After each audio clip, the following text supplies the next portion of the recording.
Welcome to Lost Relation Chronicles. In today's story, a disillusioned woman divorces her husband of 17 years and goes on to increase her body count, only to end up regretting her choices. My name is Ronald, and I'm 51 years old. My ex-wife, Kathy, is 47. We have two sons. One is 18, and the other is 19. I work at a consulting firm where we help with financial investments. I make good money, but I have to work hard for it. Let me tell you about my ex-wife. She's beautiful and was a wonderful wife for 17 years. She took care of our kids, planned our holidays, and was the star at family gatherings. I've always tried to be a good provider for my family because, as a husband, I believe that's my responsibility.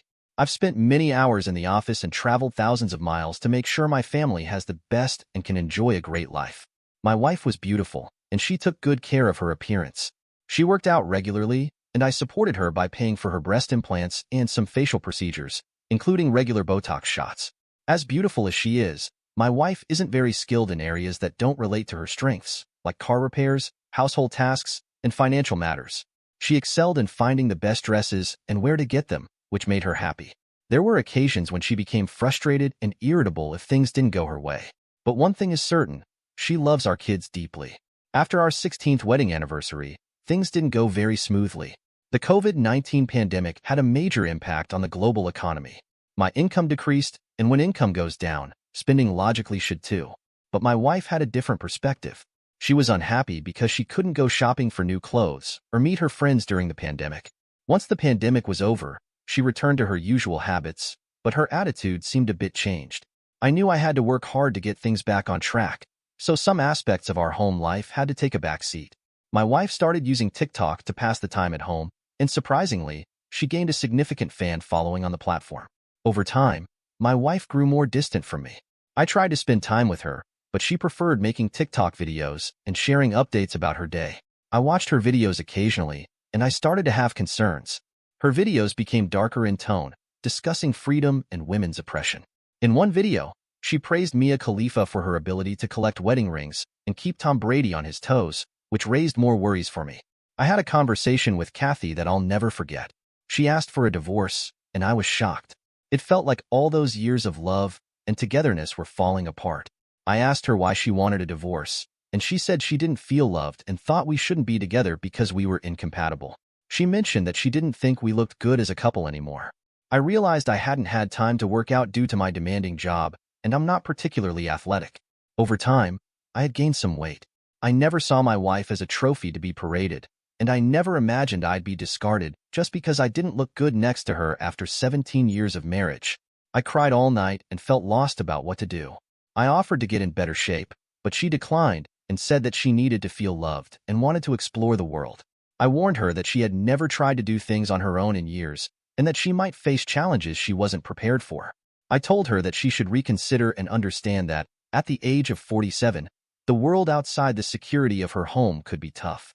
Kathy didn't change her decision. I called my sons and told them about their mother's decision. They were also shocked and expressed their concerns for her well-being. We're worried because there have been several incidents where Kathy tried to do things on her own. For example, she once filled the car with vegetable oil instead of engine oil, which cost me thousands of dollars to get fixed. So, you can see why we're so concerned about her. I tried my best to change Kathy's mind, but she had set her heart on the path to freedom and love. The thought of checking if she was cheating on me did cross my mind, but I chose not to investigate further because I knew it would only increase my pain. I sat down with my lawyer and asked them to prepare the divorce papers. Kathy and I never had a joint account, so most of my money was in a trust for my son's education and potential business ventures. I didn't have a substantial amount of money in my personal account. I paid Kathy a significant sum by selling our home, and she was fine with it. I've reached a point where I've decided not to waste any more time with Kathy. I've come to understand that my intense desire to make her happy may have played a role in her decision to leave, and I'm ready to focus on the next chapter of my life. Kathy and I got divorced. The day we met at the court, I asked her one last time if she understood the consequences of her actions. She replied that she was there for her freedom and would soon be soaring high in the sky. After our divorce, Kathy moved to a new apartment that she leased, while I continued with my life and eventually bought a small apartment. A few days later, one of my colleagues, Maria, asked me out for dinner, and I agreed. Over the next few weeks, we started dating. Maria was an intelligent and good-looking woman. Meanwhile, Kathy continued with her video content. One day, I stumbled upon a video where Kathy was explaining why she got divorced. She mentioned that she didn't feel loved, and after 17 years of marriage, she wanted to explore and find love. Many of her followers cheered and left approving comments. When I checked these followers, I noticed that most of them were middle-aged women. It seems that like-minded people tend to come together. I had a feeling that Kathy would soon come to understand what it means to be single, and I didn't have to wait long for it to happen. In one of her videos, she expressed her concerns about managing daily tasks like taking out the garbage, changing a light bulb, and ensuring her car was serviced on time. In her next video, she explained that she was now looking for a date and even shared her Tinder profile and asked people to right-swipe her. She mentioned that she would choose who would be lucky enough to date her. I was disgusted and didn't expect her to go to such lengths. A week later, there was another video where she was explaining why her new boyfriend is now her ex-boyfriend. She explained that her ex-boyfriend was interested in only getting in her pants. She was giggling, and it seems that even though she got pumped and dumped, she did not find that disgusting. The very thought that the mother of my kids is now being pumped by Tinder simps. In just a few days, she returned with another video, stating that men were only interested in one-night stands with her. She also laughed about her experiences with 2 or 3 night stands. It seemed like her standards were falling rapidly, akin to the fall of Enron stocks. On the other hand, my relationship with Maria was going strong. We planned a trip for Memorial Day with my 2 sons and went out as a family. I didn't inform Kathy because I felt that she no longer deserved to be with us. My sons posted some of our pictures together on Instagram, and Kathy saw them. It seems she didn't like what she saw.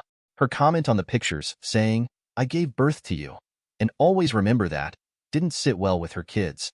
My younger son disliked her comments and removed them. A day later, she went on a rant on TikTok, expressing how she didn't feel loved and how she hadn't been given the opportunity to work outside her home.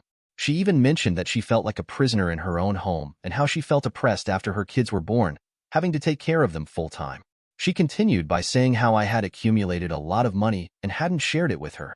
She mentioned that she felt nearly broke and believed she had been betrayed in the divorce.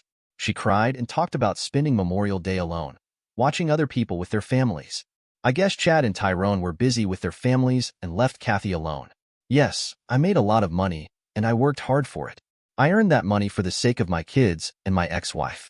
Kathy chose to leave behind a life of luxury and paid the price, even though she had been warned about the consequences. In her next video, I saw that she had a black eye. She said that she was assaulted because her Tinder date was not well behaved. This happened at a bar when he got drunk and angry after she asked him to drink less. The police arrested her Tinder date. She said she'd stop online dating and only date people she meets at local shopping centers, hoping to find gentlemen who would ask her out. I have doubts about gentlemen approaching a 47-year-old woman for a date, but simps would surely approach her only for a pump and dump session. I've proposed to Maria, and we are getting married. My sons approve and are happy for me. I've kept Kathy unaware of it because I didn't want to interact with her. Now, she's nothing more than a cheap source of entertainment for me. A few days later, I saw Kathy dance on TikTok in her undergarments, and I guess a lot of people had a treat. A day later, one of my colleagues asked me if my ex-wife okay, and if she has any mental issues. I got angry and told him to connect with Kathy. I did not understand why is he asking me that. I had missed a video from Kathy where she was crying and saying she wished that she had stayed in her marriage and Noy divorced me. She said that she misses her gentleman husband and her dear sons. She added that after getting divorced, she has not got any love, and men only were with her for cheap thrills and one-night stands. There was no love, and she is now miserable. She is thinking about returning to her home with her family. She knows that her husband will surely forgive her and take her back. Well, Kathy, that boat has sailed and now has new sailors. You made your bed outside the safety of your home, now better sleep in it. I warned you. I reminded you and pleaded with you, but you were adamant and hell-bent on searching for your so-called love and freedom. Your disillusion made you crazy. Your so-called followers made you feel like you made a great choice. When you were gone, I got a great partner and found real love. You, on the other hand, were just adding to your body count. All the best, and I hope you don't even dream of coming back to me. I am an investment expert, not a junkyard dog. I got married in a private ceremony, with only my sons and some very close family members and friends. Kathy somehow got to know about my marriage and barged into the middle of my marriage, and it was almost a mayhem. She started screaming and was almost about to destroy the wedding cake. She was stopped by my sons, and they security escorted her out of the venue. She waited outside the venue, and when I came out, she started hurling abuses that I deceived her and abandoned her. She blamed me for her misery and broke down crying. She got up again and was about to throw a stone on Maria when my younger son caught her hand and stopped her. My elder son called the cops and she was arrested. I almost burst out laughing when I overheard someone talking about Kathy's actions at my marriage and described her as a level 47 Karen. We later got a restraining order against her, and I hope that will keep her away from us. It has been 6 months and I am on a vacation with Maria in Paris. Life is good. Oh, yes, I still Kathy on TikTok and I still enjoy her crazy rants. Dear listeners, please share your thoughts in the comments section below and don't forget to like, share, and subscribe.